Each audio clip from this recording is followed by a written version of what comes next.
Okay. Hi everyone, welcome. Welcome to the Empower Women Leadership Lunch. And we'll get started in just a few moments. We'll just wait for everybody to join. So thank you very much for coming today. You've got you've got your phone off and you can listen. So we've got some great presentations today. So we'll get started in just a couple of minutes.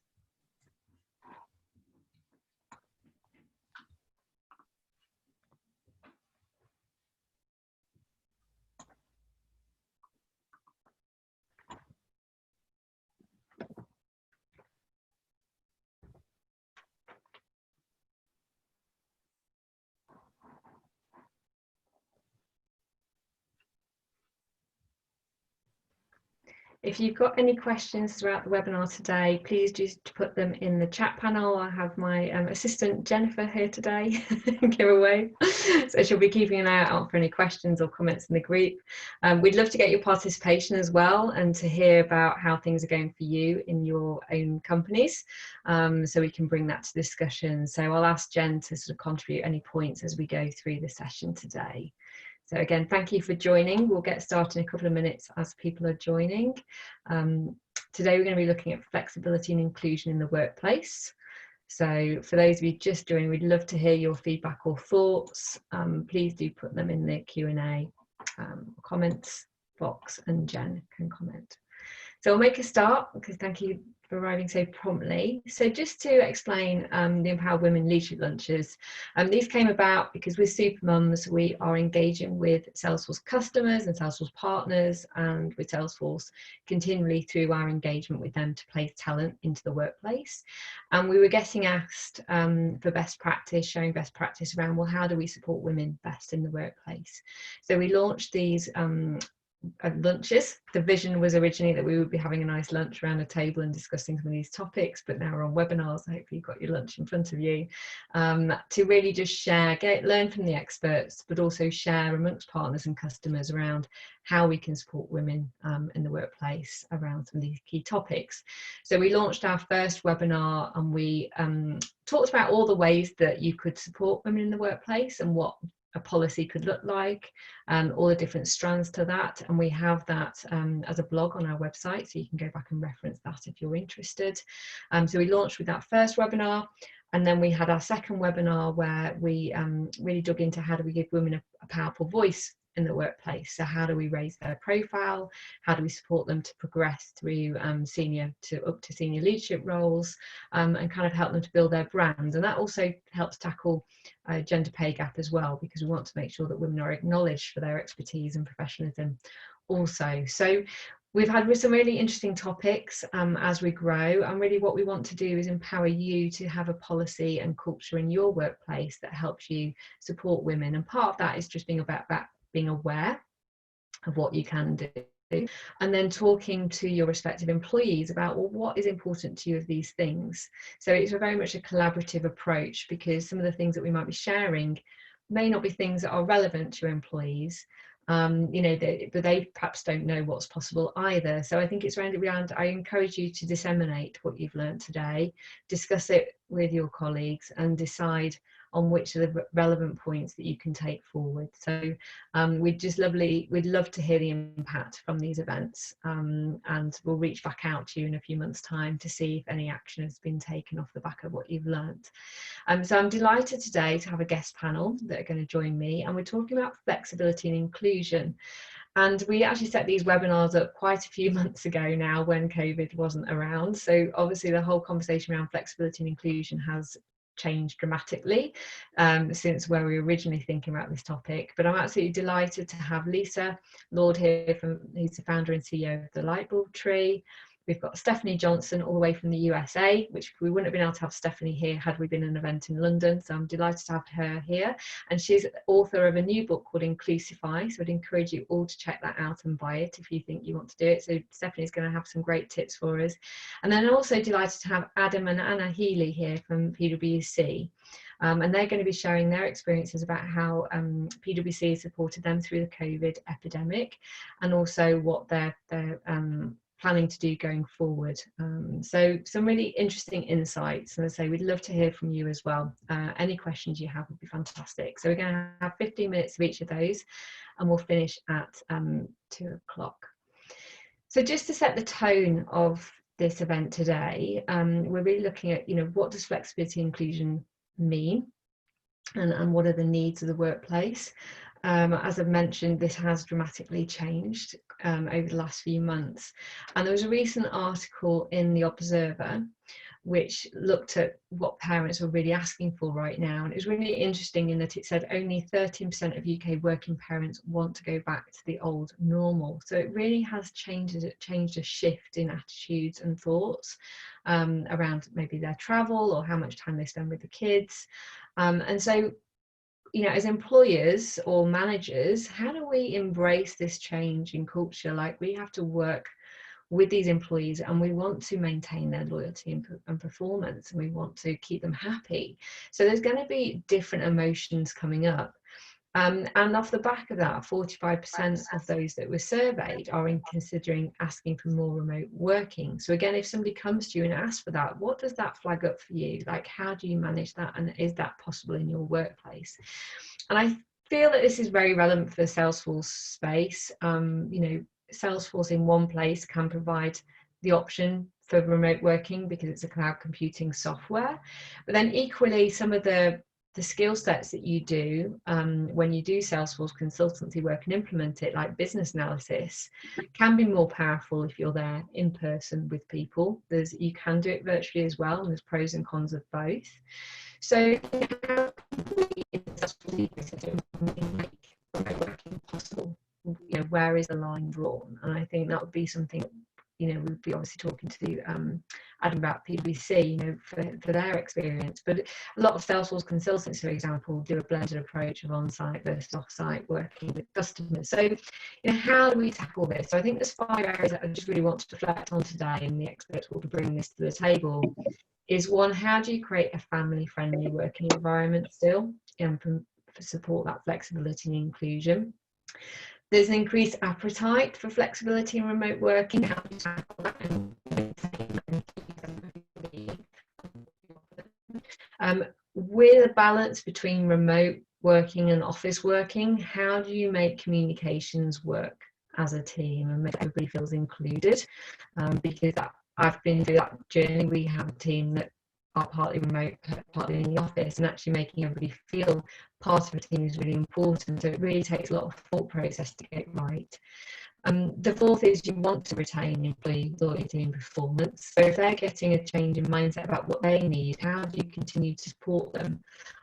You may be able to offer everything they want, or maybe you can't. So where do you get the halfway line and sort of continue to build that loyalty with them? And then the 5 is, where do we go with this? So it's kind of like, what do people need and want? What can the company offer? And then it really is that overhaul of the culture or policies that, we need to be thinking about going forward. So we're going to be tackling all these areas. So it should be really interesting next hour. Hopefully you'll go away with some key points. So let's move on to the next slide. Oh, I've gone too far. So Lisa, I'll go over to you first. Do you want to, I'll take it off screen share for a moment. Do you want to talk about flexibility in the workplace? Thanks, Heather. That's, yeah, absolutely love to. And thanks for the scene setting, actually. It's really quite an interesting day for articles, because I don't know if you saw, there was also an article in The Guardian celebrating the 50th anniversary of the Equal Pay Act. And something I'll be chatting about as we go through today is the impact of lockdown and what it's had on working women, mums, carers, and a whole myriad of situations. But thanks so much for having me here today. So I'm Lisa Lord, I'm CEO of the Lightbulb Tree, and we're really passionate about helping organisations create more flexible and remote ways of working. And the reason for doing that is I used to be a global HR director in corporate life, and introduced flexible ways of working. We called it workplace agility in the UK, and then took over global responsibility for that. And I really saw the positive impact that having a different way of working that enable people to tap into both their energy flows, their own personal preferences, globalized teams, you know, their own situations, the business needs, just blending everything together, and how successful that could be. So when I escaped corporate life, I was invited to go and help other corporate organisations do very similar things. And the one thing that I will advocate about flexible working is that there isn't a one size fits all. There is a spectrum of flexibility and possibilities, which can be the bit that sort of blows people's minds when they're thinking about the culture. I think the family-friendly bit, though, Heather, is really relevant, because we have a situation today where literally overnight we were thrown from working in the way that we were used to working, and you know, I think about 87% of UK organisations said they had flexible working policies, but those that were actually living and breathing a truly flexible approach was significantly lower, just under 50%. And we were literally flipped overnight into this work from home if you can approach. And I think we all went into crisis mode and really made it work. And something that I've been talking about a lot, I took the phrase from somebody else, is the Corona coaster. And the journey that we've been on, very similar to Kubler-Ross curve, as we've gone through this, learning how to adapt. Those organisations that already had a flexible way of working, and I know Adam and Anna will talk about their organisation, because I think you've enjoyed a flexible approach for a long time. I think they've adapted far more quickly, and other organisations have literally done the best they can.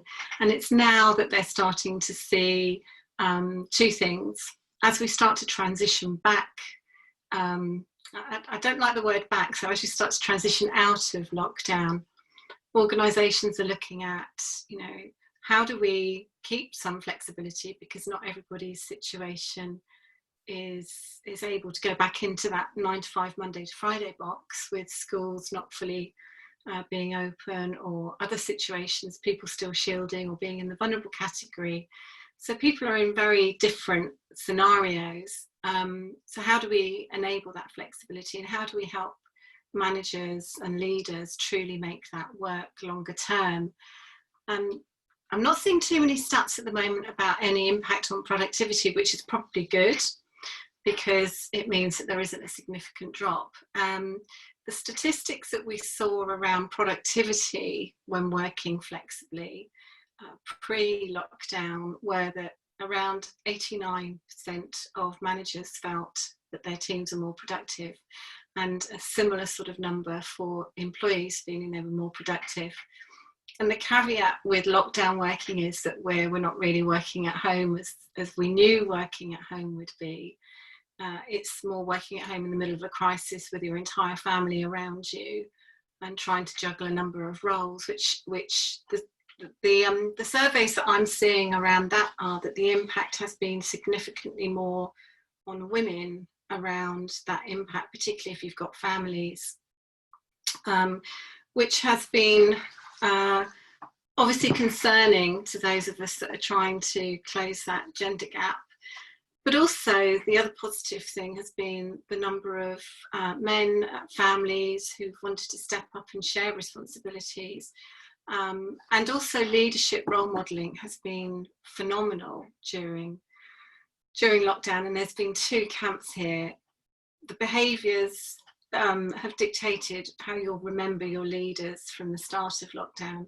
I've seen some atrocious leadership behaviours when I'm working with my clients, and then I've seen some absolutely inspiring examples of leadership behaviours. And what's fabulous for me from the perspective of how true flexible working works, which is, it's not just about the office and home, there's a whole blended approach, is that people are really sharing their whole selves. We haven't got this work persona where we get to work, we put our work coat on. We're seeing everybody in their whole selves where they're comfortable to do that. And I think it's bringing another level of compassionate leadership, which is quite incredible. So I think from a family-friendly perspective, I think we've made great progress. It's about keeping that momentum going and how we make it part of culture rather than just policies and procedures. We were chatting before the session, weren't we, Heather, about I used to spend hours writing agile and flexible working policies, absolutely hours, and then start to get quite frustrated when people didn't actually follow them. And it's true. So I've adjusted the quote around culture. So for me, culture eats policy for breakfast as much as it eats strategy for breakfast. And the critical thing, particularly when I'm working with organisations, is how you shift the behaviours and the culture so that thinking differently about work and not necessarily connecting work to somebody being at a desk, but what they're providing, the outcomes they're providing, is a really big behavioural shift. But in saying that, that's a managerial and leadership expectation, and changing years and years of manager approaches and habits, which can take some time to change. And I think the really progressive organisations had seen this and had started to develop their leadership. So now we've got a great opportunity to really shift how we view leadership going forward. I've been following quite a few of the thought leaders around leadership during the pandemic, particularly Simon Sinek, Brené Brown, and others, and reading lots of the reviews that are coming out. And I think there is a new breed of leader emerging, which is so exciting, particularly because they're valuing people for what you bring, not just the time you're sitting at a desk or in a particular location.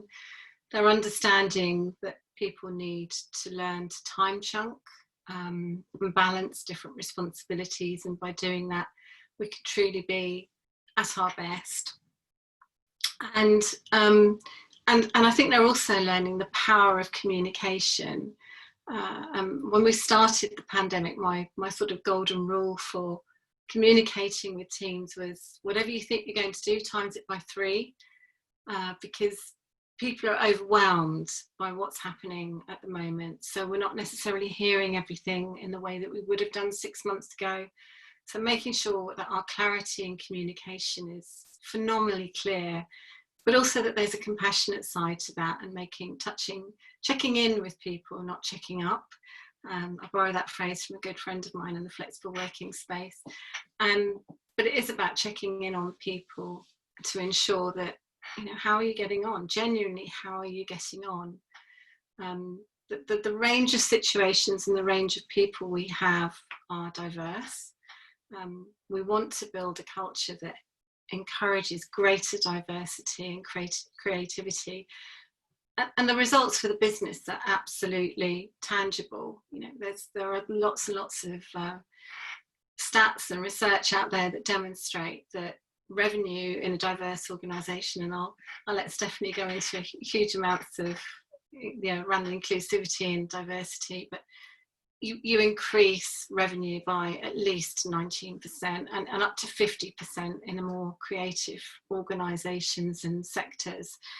So I think there's huge benefit in enabling diversity, and for this discussion, it's about how do we build strength for women in leadership and women, working and being able to juggle everything else that we might have going on in our lives. We're not all mums.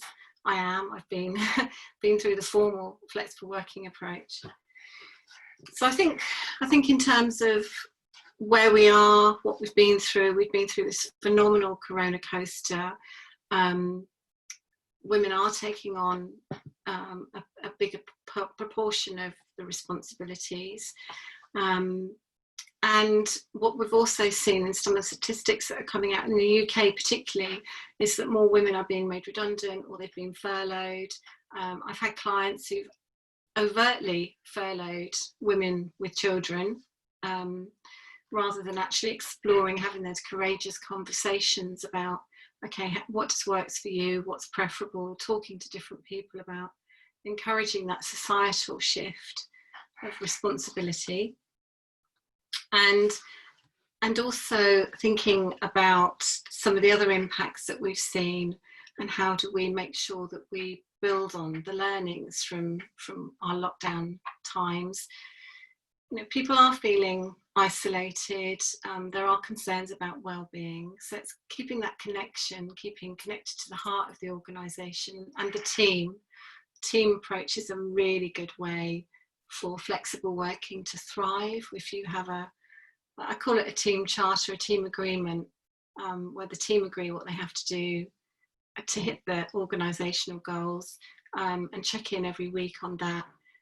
That helps you feel more co-joined and bonded to each other and less isolated, but also you can pick up when people need support.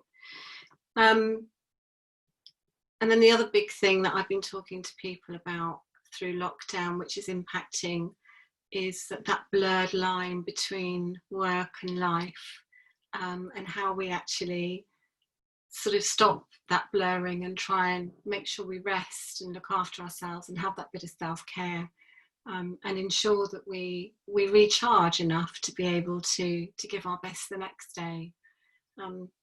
And we were talking briefly about holidays and how we ensure that people can take a break. And there's a number of big organisations at the moment. In fact, one of the organisations I work with had a day yesterday. They were given an extra day's holiday yesterday globally, as part of their response to the COVID-19 pandemic, to give people time to recharge. Because I think there is this danger in a flexible working environment that you can lose sight of the need to switch off a little bit. In terms of moving forward, I think we've got this phenomenal opportunity for our leaders to role model what's, you know, good behaviours about how we can work forward, for teams to look at how they can work together and take the best of lockdown working and also lose the worst of it, and believe that there is an alternative to the working at home with the family around you eventually. And look at how they can blend different location working and time working to give them their own special sort of approach for their team and ultimately for the business. I call it creating a backbone, which enables the organisation to have consistency, but then each team can work out what they need individually to make their team really successful. So I really am hopeful that the new normal doesn't actually go back to a Monday to Friday 9 to 5. I truly hope that we keep a more fluid and flexible way of working going forward. How does that sound, Heather? Thanks, Lisa. No, it's really interesting bits that we all need to consider there at the moment. And I invite anybody to put in the chat around what you think your flexibility options might look like right now for your own companies, and we can sort of reflect on those as we go through. But I think some of the points you mentioned around holiday, you know, are people taking holiday now or not? And I think one of the things, and I made this webinar slightly shorter than we normally do them, because it's really tiring actually being on a screen all day just talking to people.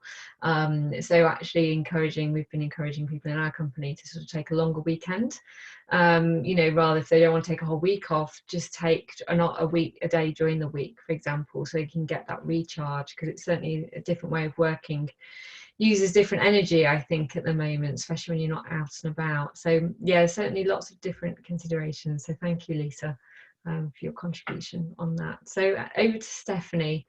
I'd love for you to share some of your top tips from your book. That would be awesome. Thank you. I'm going to start with a story about myself. Probably 8 years ago, I had my daughter, Katie. I also have a son who will be 7 this month, Kyle. But I worked full time, like 76% of working women. I had kids at home, and I'm a college professor. So I'm sitting in my office working on a research paper, and I close my door. And I think normally in the office, my culture had doors open so that there was lots of drop-ins and chats. But anyone who has had children realizes your working style kind kind of changes. I think you actually become much more efficient. And so sometimes that means like closing the door. And so I'm sitting there working on a paper, and it was about how to set goals for effective leader development. And I hear one of my coworkers outside my door, and this is one of my favorite coworkers and a big supporter of mine, talking to another, it was actually a job candidate. And he says, oh, this is Stephanie Johnson's office. She's not in. Since she had her child, she's been at home a lot more with the kid. And in fact, I was not, right? I was in the office, and it probably wasn't an accurate characterization that I was spending more time with my kiddo, who, you know, of course, maybe I spend less time doing other things, but I don't think that it had really reduced my amount of work. But the point is that it just, we have these stereotypes. And in fact, one of these applies to flexible work schedules when it comes to moms. An important caveat is, ironically, my husband, who's also a college professor, had a child the same day that I did. And no one ever assumed he was working at home to take care of our daughter, right? And so one of the huge opportunities, I think, with COVID is that it might break that stereotype or bias that comes against women, but not men, when they're using flexible work schedules. So a statistic, women who have children earn on average 11% less than a similar woman who doesn't have children. And at least some of that is explained by women utilizing flexible work policies. But are women worse employees when they have kids? The data actually say no, they perform better. And when men have children, they too perform better, and they earn on average 11% more than similar men without children. So look, what's the deal, right? I think obviously moms are equally productive, if not more productive, than women without children. Dads are equally productive, if not more, than men without kids. But women take a salary penalty, a motherhood penalty. But I think we can eliminate that by having flexible work schedules as policy. And I think culture is more important than policy, because if no one believes you can actually utilize these policies without getting discrimination, you're not going to use them. But if you have the policy and it becomes the norm, then I don't think there won't be that inference that, oh, this woman's at home with her kids, she's not working as hard. And the benefits to the organization are employees with flexible work schedules tend to be more committed. When employees have a flexible work schedule, 79% of them say they are unlikely to leave their organization. Compared to those without a flexible work schedule, only 57% say that they are committed to staying with their organization. So there is a payoff. In addition to the fact that people enjoy it more and are more engaged when they have flexibility, it also increases commitment, and it'll therefore reduce turnover. Okay, so what do you do to get these policies in place, or as a leader to communicate that you actually want people to utilize flexible work schedules? So I'm going to give you 8 behaviors. It's a lot, so I'm going to do 4 and then take a break and give you 4 more. The first one is really being outwardly supportive of people working flexibly. And I think you can make this a woman issue or a parent issue, because at least here in the States, our schools have been closed, my kids' school, since March. And I'm not sure if they're ever opening again. And so that's a real challenge. And it's not as if you can send your kids to the nanny, because if we're social distancing, there's also like really not a lot of other options. But it's not just women, moms and men who are dads. There's also a lot of us who are in the sandwich generation who are also caring for parents. And maybe I don't want to go, frankly, I don't want to go to work, not because I'm worried about myself getting sick, but I don't want to get other people sick. And particularly, I have an older mom who lives a mile away from me, and I don't want to get her sick. There's also people who are concerned about their own health.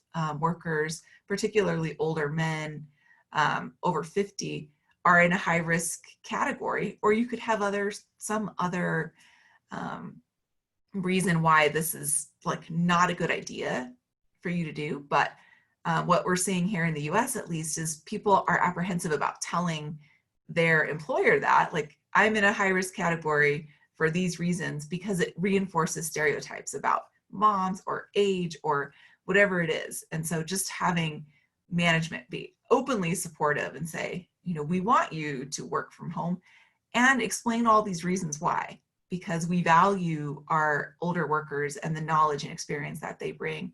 And we value our parents because we know they're more productive. And we value, you know, women and men and everyone in our organization.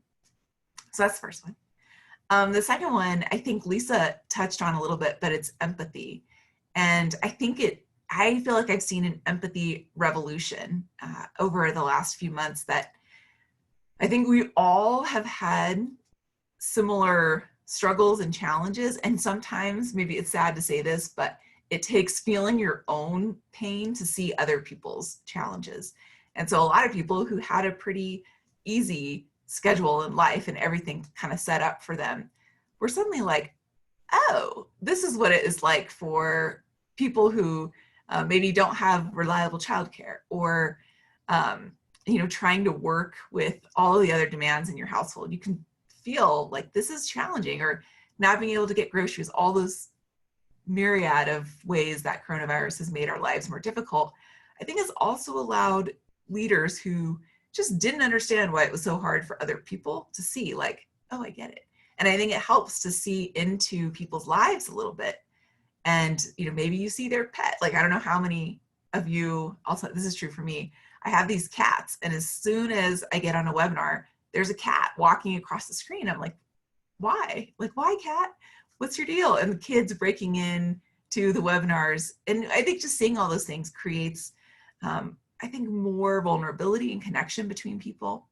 And so I like to encourage leaders to really capitalize on that and ask more questions about, if it's about the cat or your life or the art in your house or whatever it might be, to increase empathy that's going to last long, long beyond COVID. The third is really trying to find ways to ensure that you are learning every bit of information you can from your employees. So in the office, you have face-to-face meetings, you can go and ask people questions. If you need elaboration, you can follow up. It's a little harder in this situation. So there's techniques that you can utilize to make sure you're still getting all that information out there. So before walking into one of these Zoom meetings, I would say send the agenda items to team members in advance. Have them write out their responses and send them to you, whoever's running the meeting, in advance, and go through them and organize the conversation in a way that's more effective, because it's not as fluid, right, when you're in a Zoom. And so you might have to put a little more structure on it. The other thing that does is, if something comes up for one of your team members and they can't be there in a synchronous setting like this, then you still have their information at least. You haven't lost what their insights were. And you can have them, you can talk to them later if they were not able to come to the meeting. Okay, the fourth one is trying to be more fair.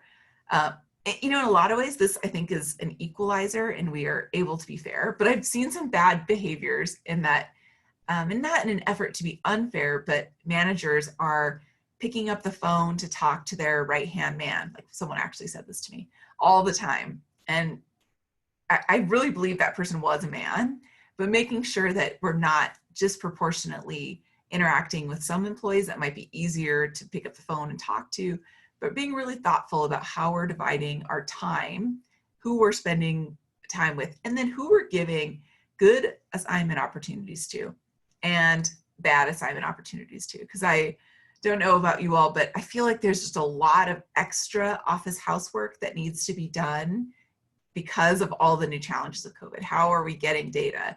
How are we delivering books to our students, for example?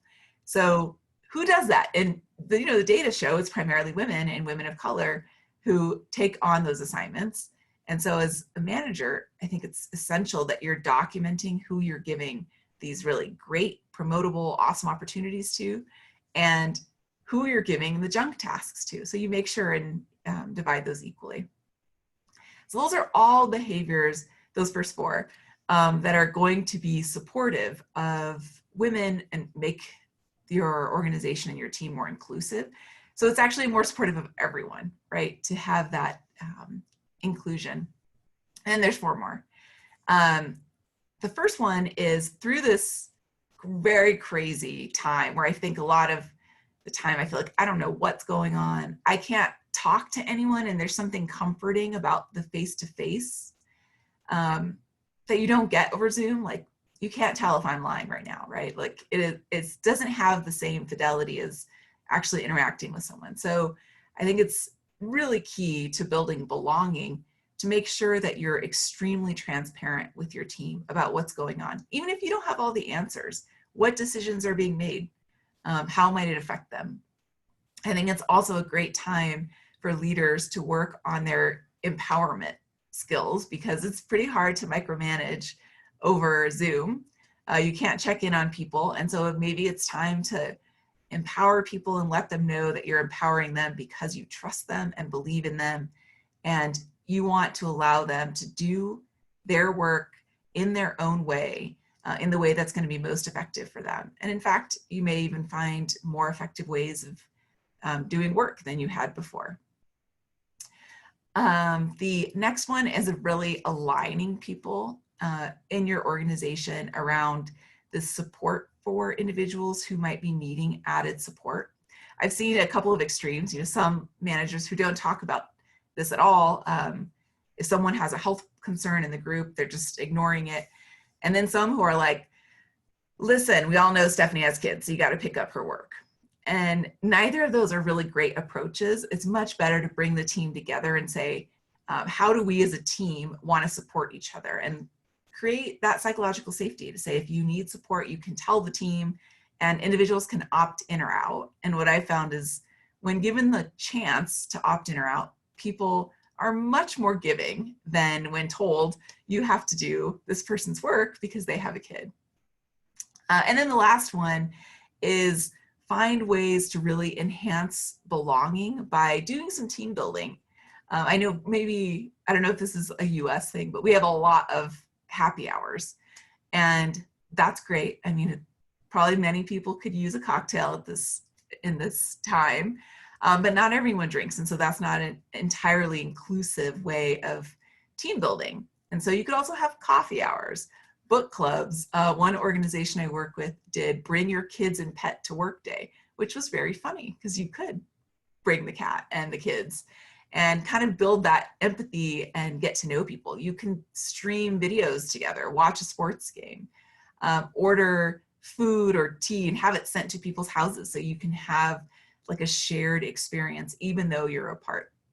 So I think moving forward, there's going to be a huge opportunity, considering, like, to me, the workplace is kind of like broken. The way we used to do everything is undone, and that's not good on one hand. On the flip side, as I've been doing this work on diversity and inclusion for a while, the biggest hurdle that I ever confronted is that's how we've always done it.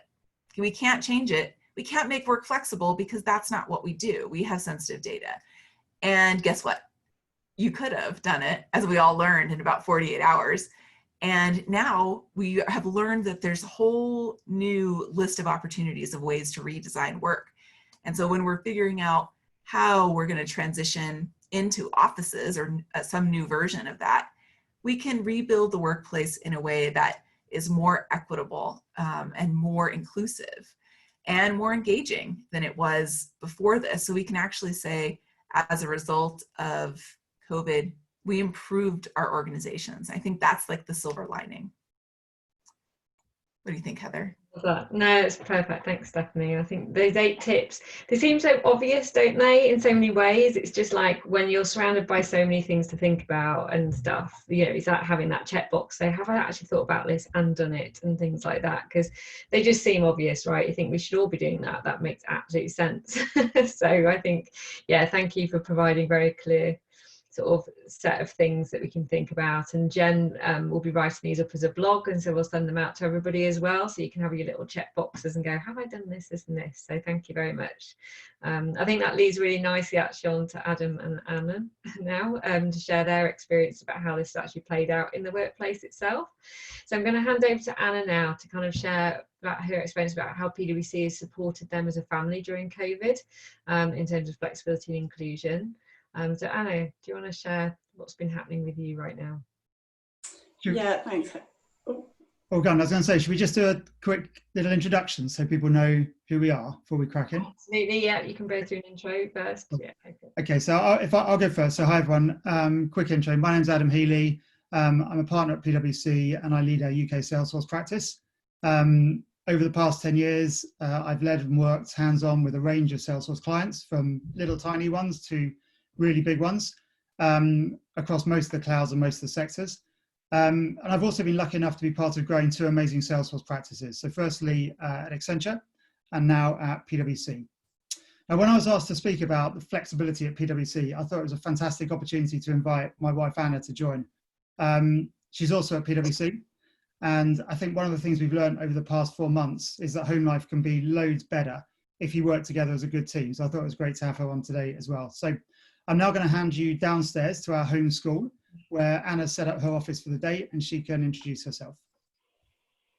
Thanks, Ed.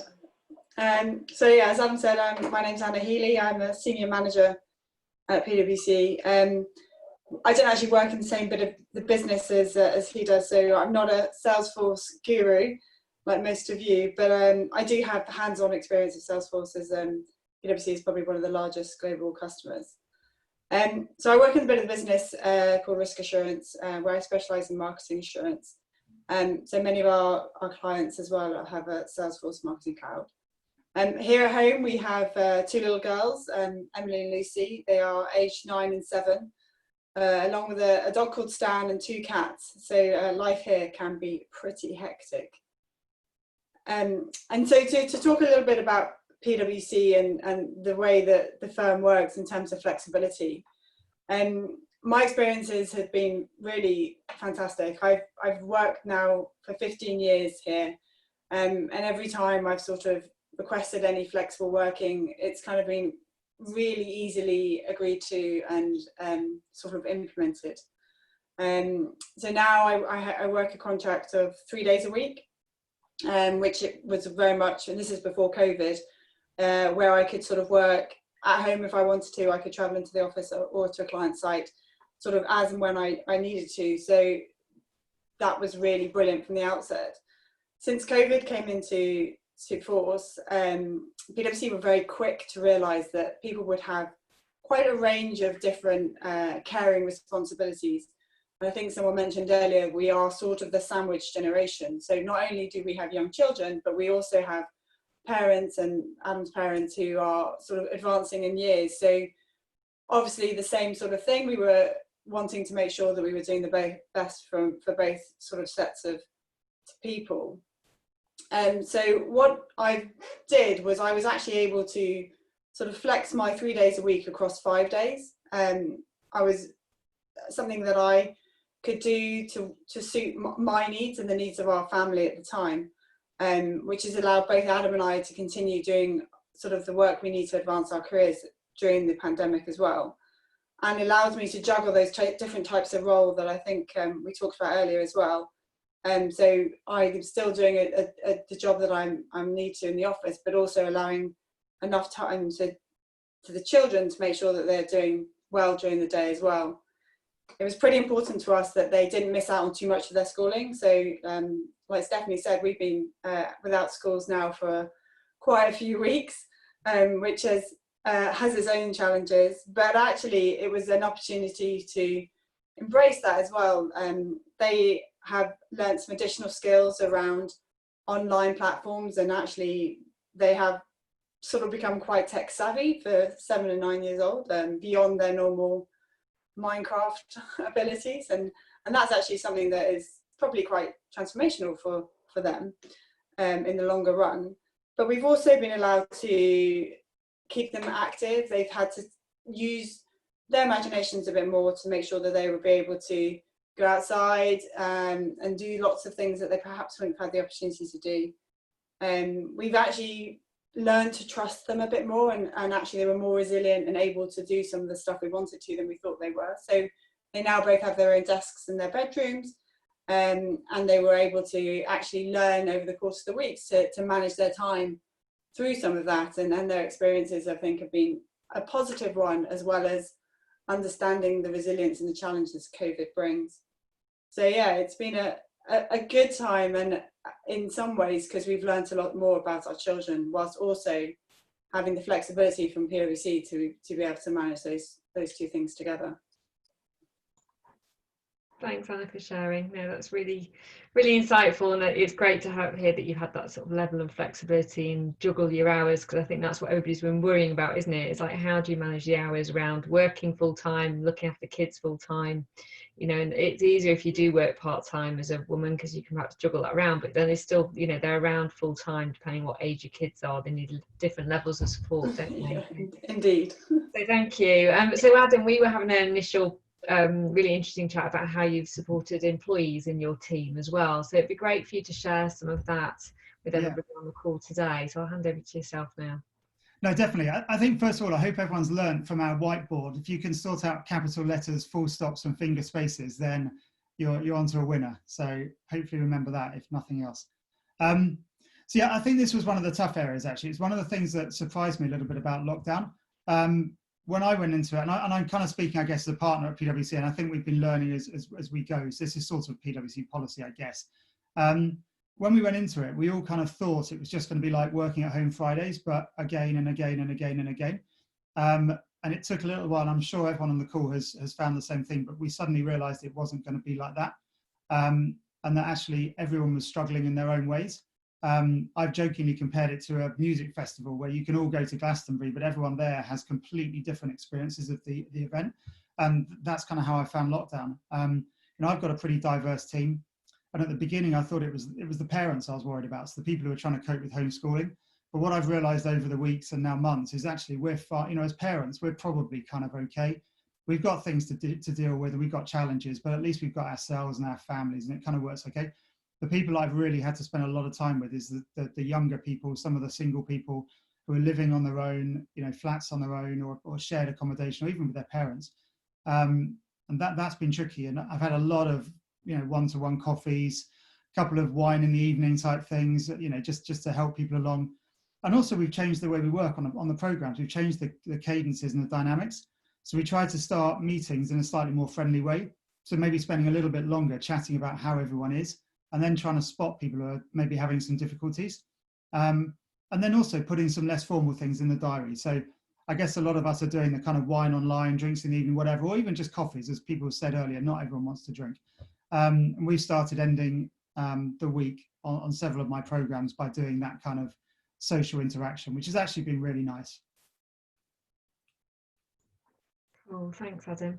So how do you think it's going to shift for you longer term now we're coming out of it to some degree? You know, how do you think PwC will change the way that you worked in any way going forward? Yeah, it's interesting, isn't it? It's the $1 million question. And I think several of the presenters have touched on it so far, but just from my perspective, I mean, we've always had the ability to work remotely. We've always known how to do it. We've done development work offshore for a long time, and we've got developers in the UK who work from home, and that's kind of worked fine. And we've got all the Google tools in place, so we can do Hangouts.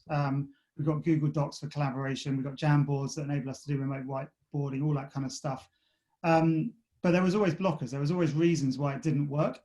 I think what the past 4 months has taught us, or certainly it's taught me, is that actually we can do everything remotely. You know, not just the development work, but we can run training sessions, we can do UAT, we can even run hypercare, we can do all of those things remote. And I think it's important we don't forget that when we come out of this. you know, I think when we get into the new norm, it'll be easy to think, yeah, brilliant, we can get back into the office, all that kind of stuff. But I think we've just got to be really careful not to do that. We need to learn. There are things that you need to be face-to-face for, or at least they're better face-to-face. But the majority of things we can do remotely. And I think the key differentiator there is going to be that some of those activities I just talked about, by doing them remotely, we save our clients money. So it's not just making it better for us as parents, but it's hard cash. You know, we spend sometimes 10% of our fees is in expenses, flying people around the world, putting people on trains, keeping them in hotels, all that kind of stuff. If we can do all of that remotely, then that saves money. And that really makes people want to make the change. So I'm hopeful that will happen. And then there's a couple of other points that Anna and I picked up on the way, which I thought I'd share. So I think in our house over the past 4 months, we've learned a lot more about what each other do, and also about how we can help each other with our jobs. So for example, I've seen Anna grow in confidence over the months, and the way she chairs calls, the way she works with her colleagues, and even, you know, the way she works with her bosses. And I can see the way they look up to her when she shares her experiences. And I think, you know, linking that back to parents, what I've really noticed is that the skills that we all have as parents are actually really, really important skills for business. And they can actually be easily transferred to the workplace. And I think that will continue going forward. So just as a few examples, you know, if we can jointly manage our house with no cleaner, we can school our children with no teachers, we can create boundaries where there are none. We can encourage their personal development when they can't interact with their friends. And we can do all of those things. We've proved that. So how scary can a design workshop or a steer coat or something like that really be going forward? So what I would encourage people to do is just to remember all of those things. You know, when you go to interviews, when you're talking to people about work, just remember all of those skills that you get being a parent that are massively transferable. And then finally, the other thing we've learned is that actually our kids are more resilient than we thought they were. And I think that's important because someone mentioned, I can't remember who it was, someone mentioned earlier, this worry that if you're not in the office, you're at home, you must just be looking after your kids. You can't possibly be doing work. But I think what we've learned is that's not necessarily true. So they become resilient. We've given them the opportunity to actually sort of spend time on their own. We get them to make up their own games, as Anna was saying earlier. We throw them out in the garden, give them a ball, give them a bat, give them a bike, whatever. And you know what? They spend an hour and they get on with it and it's fine. And then if the worst comes to the worst, put Netflix on. Sounds awful. None of us want to do it all the time as parents, but the world won't end. And we found that sometimes when we're both on client calls, it's just got a bit hectic and a bit busy. We sit them down, they spend an hour watching TV, and then we get back to parenting and looking after them again. So I think sorry, that's a slightly long answer, but there's certainly 3 things in there that I reckon we've really got to take forward. And if we do, we can really start to change the world and the way we work together. Brilliant, thanks Adam. And I think the biggest thing that resonates with me the most, that I've found useful is the same things that apply at home apply in work. And I went on a change management course, and all the change management theories about how you work as a team and how you manage the roller coaster and stuff, they're all the same practices that you should employ in both work and like working with your partner and looking after kids and working with the kids as well. So, you know, it's kind of, I've been teaching my kids about, you know, obviously not breaking it down a little bit, but how do we work as a team? You know, okay, we're going to start arguing. Let's just step back and go, actually, let's not argue. What we need to do is rework the routine. Like, how can it work better for both of us? And just trying to work through that process rather than be kind of an emotional baggage sort of fallout where the kids stomp upstairs and end up in their room. So I think it really is about teamwork all round, isn't it? And just kind of revisiting, well, how can we work better? If it's not working, let's step back and keep doing different things. So thank you for sharing everything that you're doing with your teams and what you're doing in your home life, and for just opening up. I think that shows, going back to what Stephanie said, it's about that empathy as a leader and kind of being really open about everything right now, and having those, you know, real frank home life conversations that, you know, you might not get down to necessarily in the normal hours of work, particularly with remote working as well, because you don't always get that time. You know, you've got smaller chunks of time with people. So it was really interesting where you said, let you take those 15 minutes for coffee and wine and just make those time for people. I think allowing people to open that up And I use Calendly for that. So I just send out my Calendly link and say, look, just book in time with me if you want to have a chat. And, you know, that allows me to manage the hours I'm available, but it allows them to also self-service and book in. So I think there's loads of great tips in there today. I'm going to launch a poll right now, and whilst I do that, it'd be really interesting if anybody's got any questions or thoughts for the speakers before we finish up in 5 minutes. That'd be great.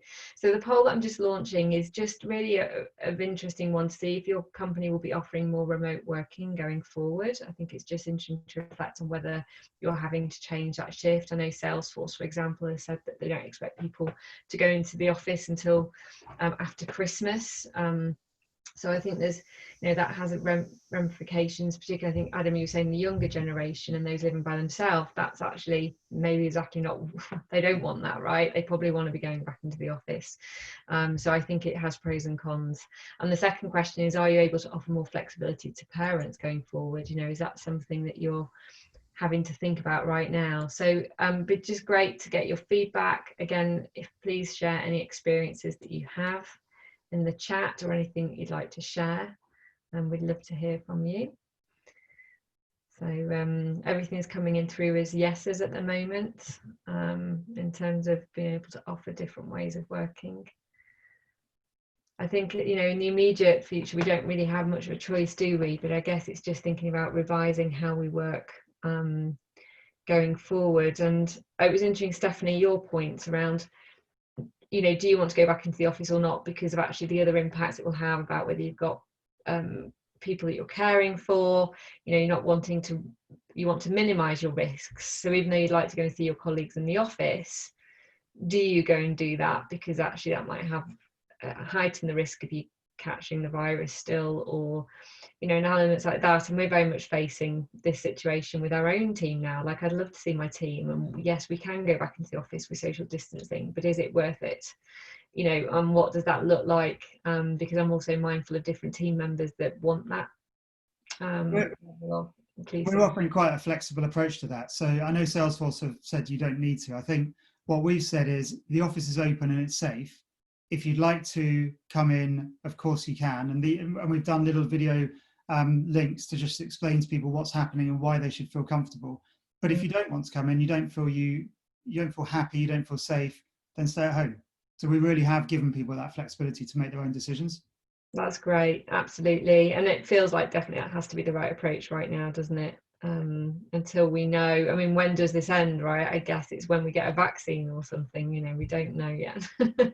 But I think that's the case, because I think those people that need that support around them, you know, perhaps want that. And we've actually got to the point where in our office where we were trying to organise it, because people are like, well, I don't want to go in if nobody's going to be there.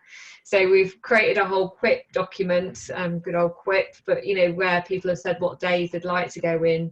And so to coordinate that, so people don't feel like, well, I'm not going to go in, and at least there'll be people there and they'll meet. So they've got that sort of community, if you like.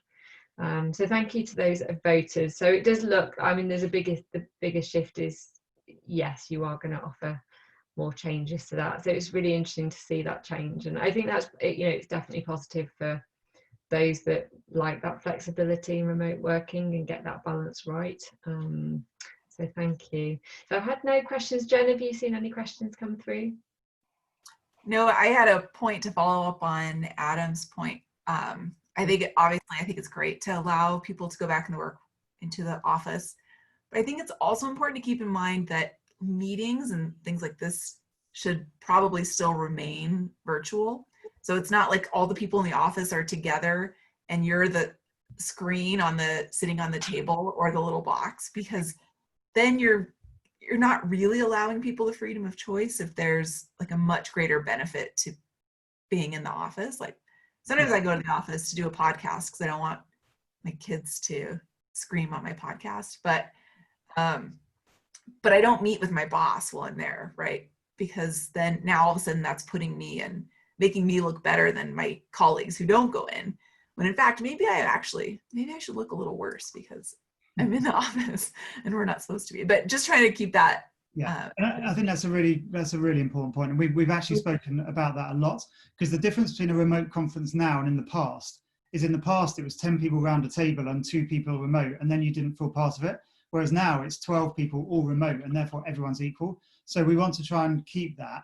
The reason for trying to get people back in the office really is when it's for their own health and safety, I think. So we've got a lot of particularly younger people, especially in house shares, flat shares, who are telling us things like, we don't have a seat to, you know, a proper seat and a desk to sit at.